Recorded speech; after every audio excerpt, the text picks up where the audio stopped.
दौलतपुर नाम के गांव में लाल सिंह नाम का एक अमीर जमींदार रहा करता था। लाल सिंह के साथ लाल सिंह की पत्नी रूबी और उसकी लाडली बेटी कविता भी रहा करती थी। लाल सिंह अपनी बेटी से बहुत प्यार करता था, जिस वजह से वो अपनी बेटी की सभी बातें मानता था। हैप्पी बर्थडे कविता। भगवान तुम्हारी लंबी उम्र करे। ओह थैंक यू पापा। मेरा गिफ्ट कहाँ है? हाँ हाँ, क्यों नहीं, तुम्हारा गिफ्ट भी तैयार है, लेकिन वो तुम्हारे लिए सरप्राइज है। बताइए ना पापा प्लीज। हाँ हाँ, लेकिन अभी नहीं, बाद में। ओके पापा।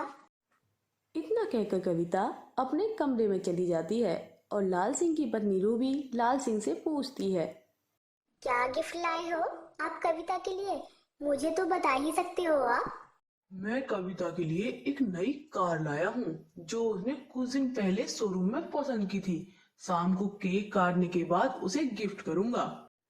लाल सिंह की बात सुनकर रूबी को गुस्सा आ जाता है।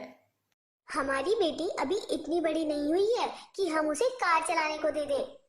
अरे भगवान, मैंने उसे कुछ दिन पहले ही कार चलानी सिखाई है और उसे कार अच्छे से चलानी आती है।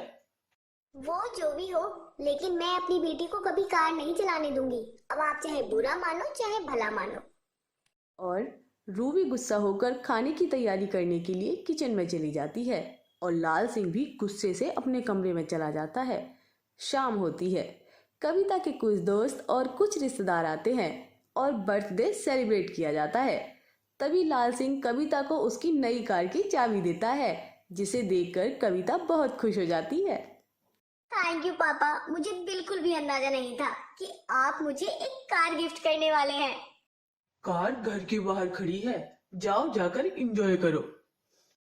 कविता कार को देखकर बहुत खुश होती है। देखते ही देखते सभी दोस्त और रिश्तेदार खाना खाकर अपने घर लौट जाते हैं। लाल सिंह और उसकी पत्नी और उसकी बेटी भी सो जाते हैं और सुबह होने पर कविता बोलती है। पापा, आज मैं कॉलेज कार लेकर जाऊंगी। हाँ हाँ, क्यों नहीं बेटा, तुम्हारी ही कार तो है, जरूर लेकर जाओ। मैंने कार देने के लिए मना किया था, लेकिन आपने मेरी बात नहीं मानी और अब आप उसे कार ले जाने की परमिशन भी दे रहे हैं। कहीं कुछ हो गया तो हम बर्बाद हो जाएंगे। रूबी की बात सुनकर लाल सिंह को गुस्सा आ जाता है। मैंने तुम्हें कल भी समझाया था ना। लेकिन कविता को कार देना अभी ठीक नहीं है। अब बस करो तुम मेरे और मेरी बेटी के बीच में मत बोला करो। देखो, हमारी बेटी कार लेकर कितनी खुश है। कविता कार लेकर कॉलेज चली जाती है। कॉलेज पहुंचकर कविता अपनी कार सभी दोस्तों को दिखाती है। अरे वाह कविता, तुम्हारी कार तो बहुत ही सुंदर है, बिल्कुल तुम्हारी तरह। चलो आज तुम्हें अपनी कार से घुमाने ले चलती हूँ। कविता और उसकी दोस्त दोनों कार में बैठकर घूमने चले जाते हैं। घूमते घूमते रात हो जाती है कि तभी कविता की दोस्त बोलती है। कविता, बहुत रात हो गई है, अब मुझे मेरे घर छोड़ दो।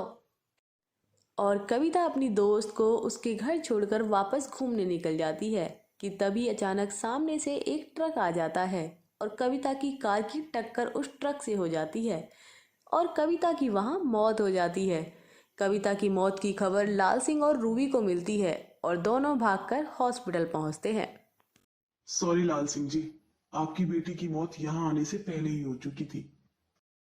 लाल सिंह और रूबी को कविता की मौत का बहुत गहरा सदमा लगता है और लाल सिंह अपने किए पर पछताने लगता है। मैंने आपसे मना किया था कि कविता को कार मत दीजिए, लेकिन आपने मेरी एक नहीं सुनी। अब देखो हम दोनों ने अपनी इकलौती बेटी को खो दिया। मुझसे ये बहुत बड़ी गलती हो गई, मुझे माफ कर दो रूबी, मुझे ऐसा नहीं करना चाहिए था।